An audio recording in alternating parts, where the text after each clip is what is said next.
नमस्कार दोस्तों, स्वागत है आपका आपके चैनल लर्न एंड ग्रो में। आज लेकर आए हैं हम कॉलन क्लासिफिकेशन का एक और सॉल्व एग्जांपल। हम स्टेप बाय स्टेप देखेंगे। ये जो वीडियोस हैं ये हम सीक्वेंस में भी डालते हैं आपके लिए कॉलन क्लासिफिकेशन के सॉल्व एग्जांपल। ज़्यादा से ज़्यादा आप जो प्रश्न हैं उनको सॉल्व करने के लिए प्रैक्टिस करते रहिए। आपके एग्जाम्स पॉइंट ऑफ व्यू या फिर असाइनमेंट बना रहे हो तो भी आपको इसमें मदद मिलेगी। तो एक क्विक रिवीजन करते हैं। कॉलन क्लासिफिकेशन जो है ये स्कीम डिवाइस किया था doctor S R Ranganathan ji ने।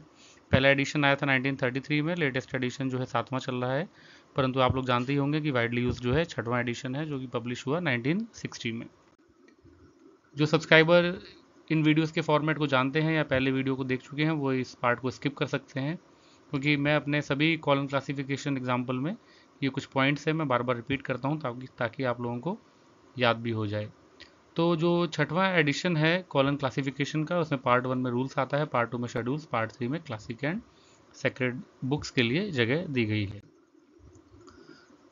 अभी इसमें कुछ इंपॉर्टेंट टर्म्स हैं जैसे कि नोटेशन होता है वो सिंबल या चिन्ह और नंबर्स जो यूज़ किया जाता है क्लासिफिकेशन में, उन्हें हम नोटेशन कहते हैं। तो कॉलन क्लासिफिकेशन के नोटेशन में जो यूज़ होने वाली चीज़ें हैं आप देख सकते हैं स्क्रीन पर। नंबर 1 इंडो अरेबिक न्यूमेरल 1 से 9। रोमन अल्फ़ाबेट का इस्तेमाल किया जाता है A to Z Roman alphabet small में A to Z excluding I, L और O।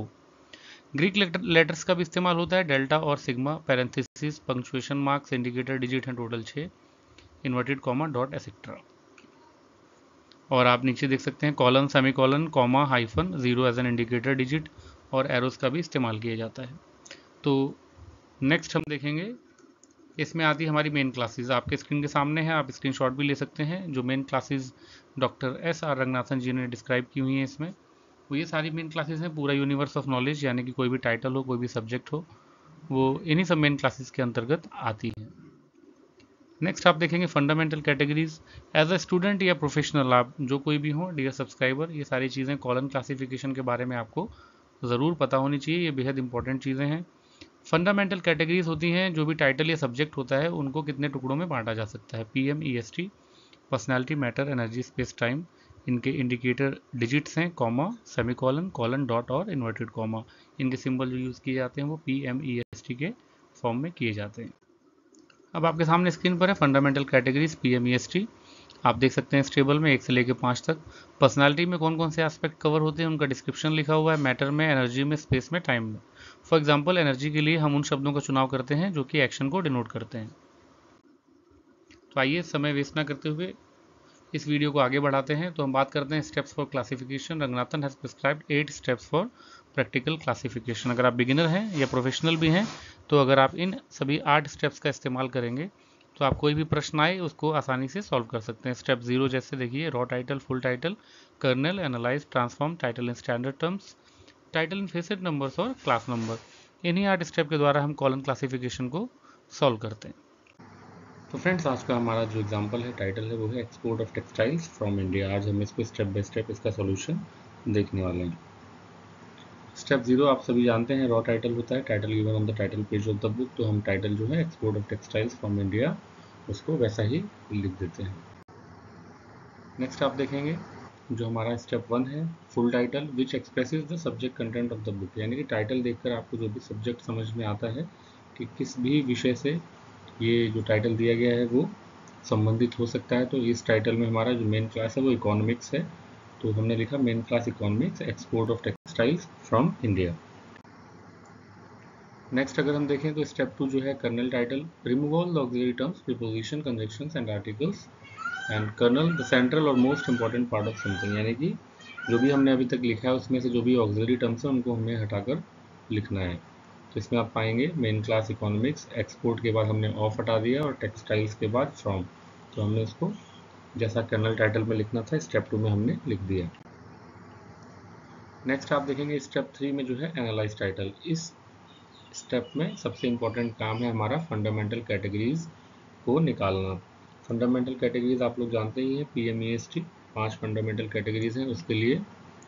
तो हमने मेन क्लास इकोनॉमिक्स और एक्सपोर्ट के आगे ई लिखा है, टेक्सटाइल के आगे पी, इंडिया स्पेस में लिखा है। पर ये एक्सपोर्ट में ई और टेक्सटाइल में पी क्यों आया, ये आप देख सकते हैं स्क्रीन पर। चैप्टर एक्स इकोनॉमिक्स जो है उसमें आप पाएंगे एक्सपोर्ट जो है वो प्रॉब्लम में आएगा। प्रॉब्लम मतलब जो इसका डिस्क्रिप्शन दिया है तो जो हमारा एक्सपोर्ट की एक्टिविटीज़ होंगी वो इसी फेसेट में आती हैं। और जो हमारा टेक्सटाइल वर्ड है आप देख पा रहे होंगे, टेक्सटाइल एक बिजनेस, तो हमको उसको पी फेसेट में सर्च करेंगे आगे चल के शेड्यूल में, तो आपको अच्छे से समझ में आ जाएगा। इंडिया चूंकि कॉमन है स्पेस मतलब, तो इसलिए हम उसको स्पेस में ही रखते हैं। नेक्स्ट स्टेप में चले अगर हम स्टेप 3 सेम ही एनालाइज टाइटल में, तो हम आपको दिखाएंगे फोकाई इन पी। आप स्क्रीन पर देख पा रहे होंगे, तो पी फोकाई में क्या है, हमारा टेक्सटाइल है। तो टेक्सटाइल को ढूंढने के लिए हम शेड्यूल में जब गए तो हमने देखा कि आप स्क्रीन पर देखिए टेक्सटाइल के लिए 8 ब्रैकेट M7 टेक्सटाइल, यानी कि हमारा जो पी फेसेट में टेक्सटाइल वर्ड है उसके लिए कोड हमें शेड्यूल में दिया गया है चैप्टर एक्स में। तो आप देखेंगे 8M7 जो है वो टेक्सटाइल के लिए इस्तेमाल होता है। नेक्स्ट अगर हम बात करें तो हमारा जो शब्द रहेगा वो है एक्सपोर्ट, जो कि फोकाई इन ई है, हमने रूल में देखा अभी। तो एक्सपोर्ट के लिए हमारा क्या रहेगा 545। तो फोकाई इन ई में एक्सपोर्ट का कोड हो गया हमारा 545। अब एक ही वर्ड हमारे पास बचता है वो कि इंडिया है, बहुत कॉमन है, taken from space isolate schedule. जो स्पेस आइसोलेट दिया रहता है उसमें हमने देखा, तो इंडिया के लिए हमारे पास कोड है 44, यानी कि 3 वर्ड्स थे हमारे कर्नल टाइटल में। और इसी स्टेप में सबसे इंपॉर्टेंट था उनका फंडामेंटल कैटेगरीज पता करना। उसके साथ साथ हमने राइट साइड में आपने देखा होगा स्क्रीनशॉट में, जो कि आपकी पुस्तक से लिया गया है, उसमें हमें मिल गया है ई पी और एस के लिए कोड।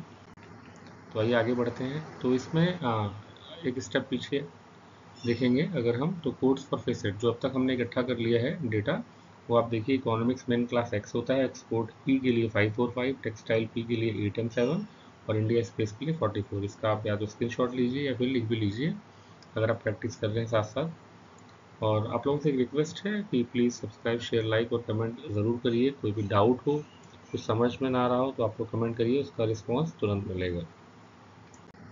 तो आइए बढ़ते हैं नेक्स्ट स्टेप की तरफ, जो कि स्टेप 4 है ट्रांसफॉर्म टाइटल। ट्रांसफॉर्म में होता है rearranged by facet formula PMEST। PM जैसे कि जो टाइटल में वर्ड्स रहते हैं वो आगे पीछे लिखे रह सकते हैं, उनका फंडामेंटल कैटेगरी से कोई लेना देना नहीं होता। लेकिन जब हम सॉल्व करते हैं क्वेश्चन को तो हम उसको अरेंज करते हैं एक सीक्वेंस में, जो कि PMEST है। तो आप देख पा रहे होंगे मेन क्लास इकोनॉमिक्स, वो तो लिखना ही है सबसे पहले। टेक्सटाइल पी लिख दिया, एम फेसेट इसमें है नहीं, एक्सपोर्ट ई, इंडिया एस और टी फेसेट भी है नहीं इस टाइटल में। तो इस स्टेप में जो हमारा काम करना है वो है टाइटल है स्टैंडर्ड टर्म्स। स्टैंडर्ड टर्म्स में क्या करना है, जो भी हमारे पास टर्म लिखी है उनको स्टैंडर्ड टर्म्स में लिखना है जो शेड्यूल में दी गई है। कई बार क्या होता है कि जो शब्द हमारे टाइटल में दिए रहते हैं उसका इक्वलेंट मीनिंग या इक्वल मीनिंग हमें शेड्यूल में मिलता है, तो उस वर्ड को रिप्लेस करके लिखना होता है। क्योंकि सारे वर्ड हमको मिल गए हैं, टेक्सटाइल एक्सपोर्ट, इसका इक्वलेंट की ज़रूरत नहीं, तो हमने सेम वही जो स्टेप 4 में लिखा था वही हमारा स्टेप 5 रहेगा।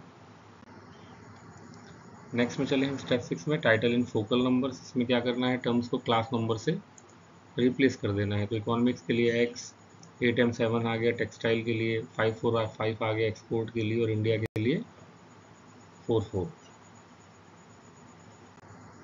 और जो हमारा फाइनल स्टेप है उसमें आप देखेंगे replace the symbol with indicator digits. Indicator digits जो हमने क्लास को स्टार्ट करने से पहले या फिर हर कॉलम क्लासिफिकेशन वीडियो के जो सॉल्व एग्जाम्पल में वो लिखते हैं। तो इसमें आप देख पाएंगे एक्स हमारा मेन क्लास है, 8 bracket start M7 bracket closed, ये हमारा हो गया पी फेसेट। पी फेसेट में हमने क्या लिखा था टेक्सटाइल, हमने लगाया है कॉलन, कॉलन का सिंबल है किसका इंडिकेटर डिजिट, एनर्जी के लिए, एनर्जी यहाँ पे क्या है, एनर्जी यहाँ पे एक्सपोर्ट जिसका कोड 545 ढूंढा था, फिर हमने डॉट लगाया है, डॉट हमारा स्पेस के लिए और 44 सिंबल जो है 44 कोड है वो इंडिया के लिए।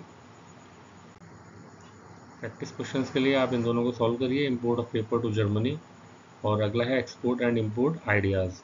इन दोनों के टाइटल आप लोग सॉल्व करके तो कोशिश कीजिए, आप जितना प्रैक्टिस करेंगे उतना ही आपको आसानी होगी।